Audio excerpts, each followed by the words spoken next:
Hey everyone, so before this video gets started, if you're an Uber driver or a Lyft driver or a gig worker and you want to get guaranteed pay every single time you go out and drive, there's this new app called Solo, and when you use the link below to sign up, they're actually just going to give you $10 simply for trying out the app, totally for free, anywhere in the country. It's free to sign up, and you can get access to mileage tracking, expense tracking, help with your taxes. This awesome app, Solo, you can download it right now, get 10 bucks, and again, get access to guaranteed pay.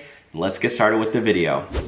So I wanted to talk a little bit about tips for full-time Uber and Lyft drivers.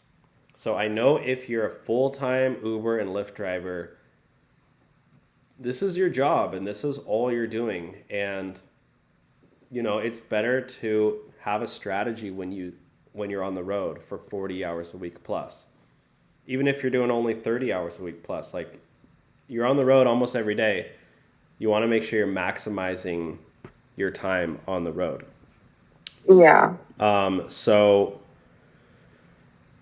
firstly, I would say number one thing would be to drive in the mornings. I think if you can start your day driving in the morning, you're gonna start your day off. Well, number one, mornings are the best times to get long, good paying rides because you're most likely gonna get airport rides and there's hardly any traffic early. And I'm talking like 4 a.m., 5 a.m.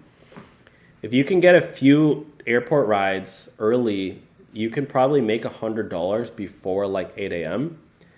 And that's going to make it where you're starting the day off with good momentum and you're setting yourself up to make a lot of money during that day because, you know, you already made $100. Maybe you can make another 100 before like noon. And then if you want to take a break, go back out, you know, in the evening or when it's like busy again, you can. Now, I know we talk about it a lot, guys, but if you are a full-time driver, you definitely want to make sure you're signed up for some of these apps. Number one, Solo. You've heard me talk about it. I'm literally wearing the merch right now. But if you're using Solo, this is a must-have app for full-time drivers. We have a link below because they're helping you track all of your expenses for taxes. They help you automatically track all of your miles for taxes. They help you get guaranteed pay. So on hours where you don't make a lot of money, as long as you're clocked into that shift, which you can just literally tap the plus button, you're getting paid that amount, and it just help you optimize your income, like on if you're doing different apps too, which is nice. Another thing you definitely want to be utilizing are other apps that pay you more money, like Play Octopus. This one, they say full-time drivers make 50 to 75 bucks a month. Big, you know, long drivers who drive a lot or make around $100 extra per month. You put a little tablet in your car and you make extra money. But yeah, I would honestly say is like learn a strategy, join the local Facebook group. Do you have any tips for full-time drivers, Izzy? Get proper rest, like. Yeah, make sure you get rest and like exercise, stretching, because you are sitting for like quite a long time. Yeah, like if you're sitting down a lot, like, I mean, people who sit for like 10, 12 hours straight, like it's kind of like dangerous, like health-wise. Like you could get blood clots if you're just like sitting, like in your legs. I've heard stories about that. I mean, also just, you're not burning any calories. You're just sitting there. Yeah. So, you know, you could have back problems, like especially if you're just sitting, driving, and then going to eat fast food, like I wouldn't fall into that habit. Yeah. Of just, sitting, I'm going to grab, you know, breakfast sandwich, bagel. I mean, that's not the end of the world, but like if you do that and then you're going to get McDonald's and then you're going to do this, like those calories add up. And especially when you're sitting down all day, like that's one approach you can do, which is I don't recommend. The other approach is get up and go for a walk before your shift. Like pack a salad, like or pack a sandwich, whatever. Like pack something that's like somewhat healthy. Eat before you go. Cook at home, and then like I don't know, like just be moving and be conscious of your health while you're a full-time driver, because your health is literally like, health is wealth. If you're not healthy, you're not going to be able to make money because you're going to be like sick. Yeah. So, what else? Make sure you have a reliable car that's not breaking down all the time. Yeah. If you're going to be doing that, like, also another thing just with full time, we were talking about this earlier, but you make sure this isn't like a long-term plan. Like, what were you saying earlier about, Yeah, that like if you're gonna be doing these crazy hours, like 12 hours a day, and you're not driving as like a side gig, then and you're it's cool if you want to like stack up and make your money, like save up, not really have a life for like a year or 2 years or even 3 years.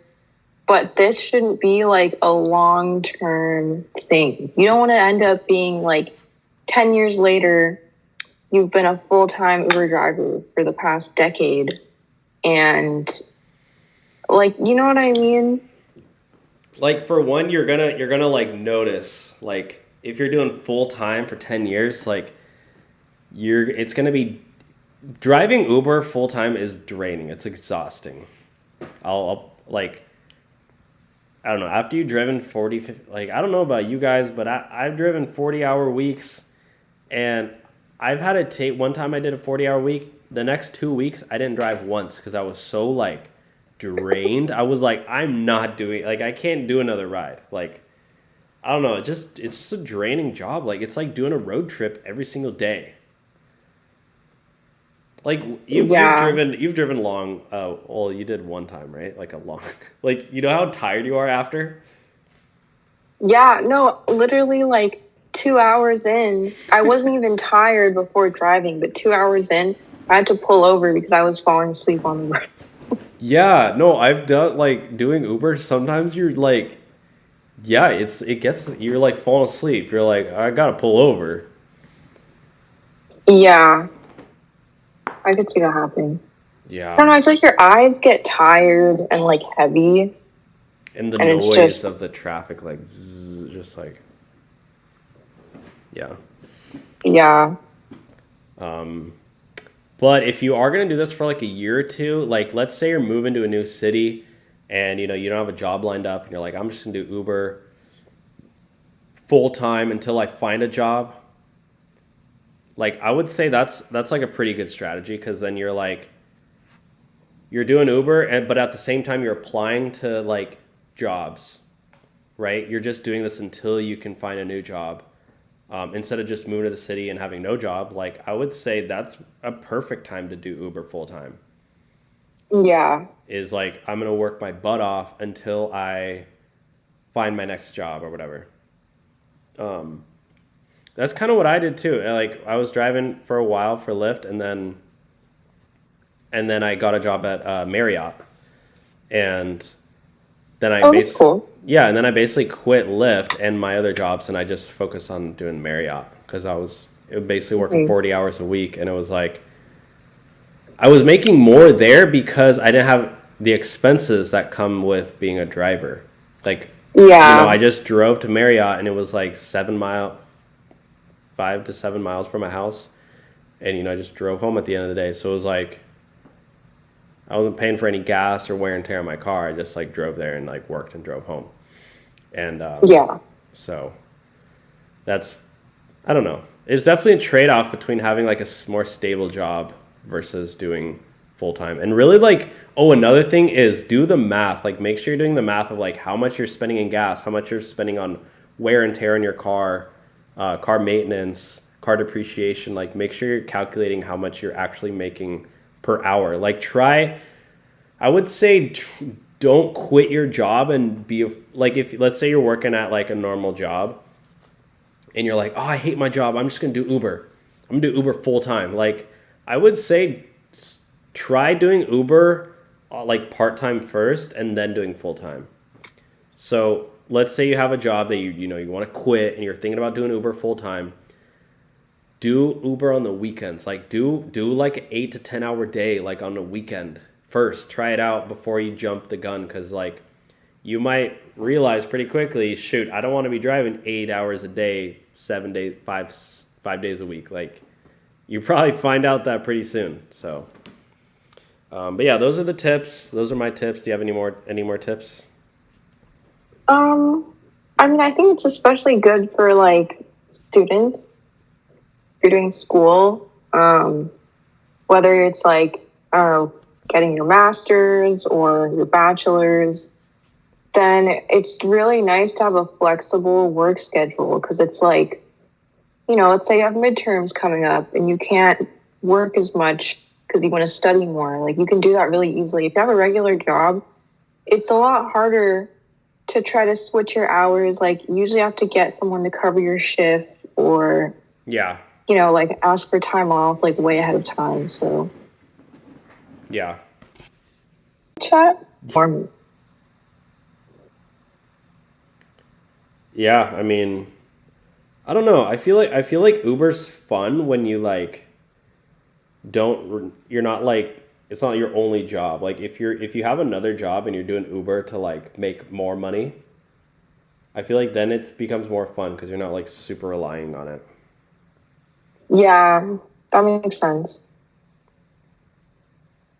The driver makes 20 to 50% driving for rideshare. It's no longer worth it. We should get 80 to 90% of the fare, booking fees and tips. They take too much. Yeah, I honestly think drivers should get maybe like 70 or to 80% because it's like they're the ones doing all the work. You know what I mean? Yeah. Like these companies wouldn't even be able to work without having the drivers in the first place. Yeah, true.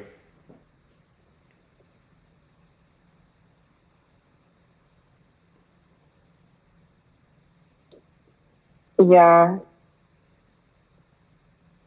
Every ride say that Lyft take more than 60%. Denise Smith says, "Okay, I'm out. Got to wake up at 3:45 a.m. for my W-2 job." Thank you, Denise. Thanks for saying That's bye. so early. What time do you wake up in the mornings? Usually like 5:30 or 6. Really? Yeah. That's so early. What do you do that early? I don't know. I spend the first like hour or two trying to go back to sleep. And then when it hits like 7:30, I just give up and I'm like, okay, I'm gonna go to the gym. And I go to the gym. Oh, you go to the gym early. Yeah, I'll be there for like 2 hours. I've been going at night lately. I used to go at night, but I switched gyms. My old gym was 24 hours, like open 24 hours. This gym closes at 10. Oh yeah. So like 10 is when I would like to go. Yeah. And I'd have to go at like 8. Yeah. I've been going at like 11 p.m. lately. It's like kind of late. That is kind of late. Yeah. I know, and then it So you're hits going to- midnight, and I'm like, why am I here? Like, it's too late. But I think 10, like, actually, at Berkeley, I would go to the gym at, like, 9 or 10, and it was, like, perfect. I don't know. It was, like, after a long day, you kind of, like, wind down. You eat dinner, you chill, and then you're like, all right, hit the gym. Yeah. Or sometimes, like, have dinner after gym at, like, midnight and go to bed at, like, 2. But anyways, okay.